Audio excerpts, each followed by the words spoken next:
ஆசை உண்டாக காரணம் யாரோ அழகான பெண்களா? அழகான பெண்ணை அறிபவர் யாரோ தெரியாத ஆண்களா?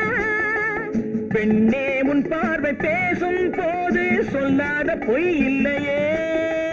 பொய்யோடு வந்த பூவை கண்கள் செல்லாத நெஞ்சில்லையே. கண்ணில் விழுந்த கண்கள் சொல்லும் ஒரே மொழி, நெஞ்சில் விழுந்த நெஞ்சம் செல்லும் ஒரே வழி. சுகம் எதிலே இதயத்திலே பொன்னான கண்ணவா, சுவையதிலே மதுரசமா கண்ணாடி கண்ணமா.